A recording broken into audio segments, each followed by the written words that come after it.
जय श्री कृष्णा। मैं संध्या शर्मा श्री महान संत की आत्मकथा में आप सभी हरि भक्तों का स्वागत करती हूँ। लाड़ी माशय और युक्तेश्वर जी आपस में बात कर रहे हैं। युक्तेश्वर जी कुंभ के मेले में गए और वहाँ जाकर उन्हें महाअवतार बाबा जी के दर्शन हुए। महाअवतार बाबा जी ने अपने शिष्य लाहड़ी के लिए कुछ संदेश भेजा। गुरुदेव, परम गुरु ने मुझे आपको एक संदेश देने के लिए कहा है। युक्तेश्वर जी बोला, लाहिड़ी को बताना, इस जीवन के लिए रखी गई शक्ति बहुत कम बची है, लगभग समाप्ति हो चुकी है। मेरे मुंह से इन गूढ़ शब्दों के निकलते ही लाहिड़ी माशे की देह अचानक ऐसे कांप गई जैसे उनको बिजली छू गई हो। पल भर में वे निस्तब्ध हो गए। उनका सदा मुस्कुराता चेहरा अत्यंत कठोर हो गया। काठ की मूर्ति की भांति वे बैठ गए। उनके शरीर का रंग बिल्कुल उड़ गया। युक्तेश्वर जी बोल रहे थे, मैं भयभीत हो गया, चकित हो गया। मैंने आनंद मूर्ति को अपने सारे जीवन में इतना गंभीर होते कभी नहीं देखा था। उसी शांति में 3 घंटे बीत गए और फिर लाड़ी माशय जी की स्वाभाविक प्रफुल्लता लौट आई। सभी ने चैन की सांस ली। अपने गुरुदेव की उस प्रतिक्रिया से मैं जान गया कि बाबा जी का संकेत एक ऐसा संकेत था जिससे लाड़ी माशय ये समझ गए थे कि उन्हें जल्दी ही देह त्याग करना होगा। मेरे गुरुदेव ने तत्क्षण भौतिक विश्व के साथ अपने को जोड़कर रखने वाली अंतिम डोर को भी काट दिया था। बाबा जी का संदेश कहने का उनका तरीका था, मैं सदा तुम्हारे साथ रहूँगा। बाबा जी और लाड़ी माशय दोनों ही सर्वज्ञ थे। उन्हें एक दूसरे को संदेश भेजने के लिए मेरी या अन्य किसी की कोई आवश्यकता नहीं थी। फिर भी महान आत्माएं मानवीय नाटक में भाग लेने की कृपा करती हैं। जल्दी ही मैं काशी से चल पड़ा और श्री रामपुर में बाबा जी द्वारा बताए गए शास्त्रों के लेखन कार्य में जुट गया। युक्तेश्वर जी आगे कहते रहे, मैंने काम शुरू ही किया था कि मुझे मृत्युंजय परम गुरु बाबा जी पर एक स्तोत्र रचने की प्रेरणा हुई। यद्यपि मैंने संस्कृत में काव्य कभी नहीं लिखा था, परंतु मेरी लेखनी से अनायास ही ललित पंक्तियों का प्रवाह होने लगा।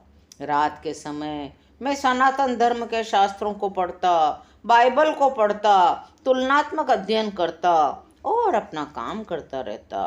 प्रभु यीशु के शब्दों में ये देखता कि उनके उपदेशों में और वेद वाक्यों में कोई अंतर ही नहीं था।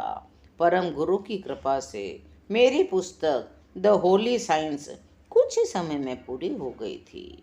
युक्तेश्वर जी बोलते जा रहे थे, अपने साहित्यिक प्रयासों को परिणाम पर पहुंचाने के बाद दूसरे दिन जब मैं गंगा स्नान के लिए राय घाट पर गया, घाट बिल्कुल सुनसान था। मैं वहाँ खड़ा रहकर धूप में उस शांति का आनंद लेने लगा। निर्मल जल में डुबकी लगाने के बाद मैं फिर घर लौट रहा था। मुझे लगा मेरे पग के साथ मेरे भीगे वस्त्रों की छप छप करती आवाज़। जैसे ही मैंने नदी के किनारे खड़े विशाल वृक्ष के पास को देखा, वहाँ कुछ शिष्यों से घिरे बैठे हुए थे महान बाबा जी। नमस्कार स्वामी जी, परम गुरु की आवाज़ गूंज उठी। मुझे विश्वास हो गया, मैंने कोई स्वप्न नहीं देखा, मैं देख रहा हूँ। आपने सफलतापूर्वक अपनी पुस्तक पूरी कर ली है। अपने वचन के अनुसार मैं आपका धन्यवाद करने आया हूँ। अत्यंत तेजी से धड़कते हृदय के साथ मैंने उनके चरणों में साष्टांग प्रणाम किया। अत्यंत विनय के साथ उनकी याचना करते हुए मैंने कहा, परम गुरुदेव, मेरा घर पास में ही है, क्या आप अपने शिष्यों के साथ चलकर मेरे घर को पावन करेंगे? नहीं बेटा, हम तो वे लोग हैं जिन्हें वृक्षों की छाया ही रास आती है, हमें यहाँ पूरा आराम है। तब यहाँ थोड़ी देर ठहर जाइए परम गुरु महाराज। मैंने बड़े कातर दृष्टि से उनकी ओर देखा। मैं अभी तुरंत ही कुछ मिठाइयाँ लेकर आपकी सेवा में उपस्थित होता हूँ। कुछ ही मिनटों में मैं मिठाइयों का थाल लेकर वहाँ लौटा तो उस विशाल वट वृक्ष के नीचे उस दिव्य मंडली का कोई पता नहीं था। मैंने चारों ओर खोजा, पर मैं जान चुका था वे लोग हवा के पंखों पर उड़ चुके थे। मेरे मन को गहरा आघात लगा।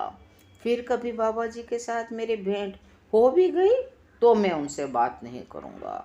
इस तरह उन्होंने अचानक प्रस्थान करके भारी निष्ठुरता दिखाई है। पर यह गुस्सा केवल प्रेम का था और कुछ नहीं। कुछ महीनों बाद मैं फिर काशी गया अपने गुरुदेव लाहिड़ी महाशय के दर्शन के लिए। जब मैंने उनके बैठक खाने में प्रवेश किया तो लाहिड़ी महाशय मुस्कुराए। आओ युक्तेश्वर, अभी अभी मेरे कमरे के द्वार के पास बाबा जी से तुम्हारी भेंट हुई, इधर आओ। लाहिड़ी महाशय ने अपना हाथ मेरे माथे पर रखा। उसी क्षण दरवाजे के पास पूर्ण कमल की तरह खिले बाबा जी मुझे फिर दिखाई दिए। मुझे अपना पुराना दुख याद आ गया, अतः मैंने उन्हें प्रणाम नहीं किया। ईश्वर तुल्य बाबा जी अथाह नेत्रों से मुझे निहार रहे थे। तुम मुझसे नाराज हो स्वामी जी? क्यों न हो महाराज, हवा में से आप अपनी जादुई मंडली के साथ अवतीर्ण हुए और हवा में ही अंतर्धान हो गए। तो मैंने तुमसे कहा था ना, मैं तुमसे मिलने आऊँगा। कितने समय तक रहूँगा यह तो नहीं कहा था। मैं तुम्हें विश्वास दिलाता हूँ, तुम्हारी चंचलता की आंधी ने ही मुझे विलुप्त कर दिया था। इस सत्यनिष्ठ स्पष्टीकरण से मैं तुरंत संतुष्ट हो गया। मैंने उनके चरणों पर अपना मस्तक रखा। उन्होंने स्नेह से मेरा कंधा थपथपाया। ज़्यादा ध्यान करो बेटा, तुम्हारी दृष्टि अभी निर्मल नहीं हुई है। मैं सूर्य के प्रकाश के पीछे छिपा था, तुम मुझे देख नहीं पाए। अपना कथन समाप्त करते हुए युक्तेश्वर जी ने कहा, और बाबा जी फिर गुप्त रीति दीप्ति से अंतर्धान हो गए। गुरु दर्शन के लिए मेरी वह अंतिम काशी यात्रा थी। कुंभ के मेले में बाबा जी द्वारा की गई भविष्यवाणी के अनुरूप लाहिड़ी महाशय के गृहस्थ योगी अवतार का अंत निकट आ रहा था।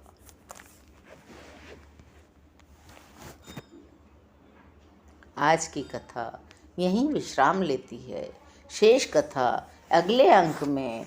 मेरी कथा को सुनने के लिए चैनल को सब्सक्राइब करिए और मेरे साथ प्रेम से बोलिए। जय गुरुदेव।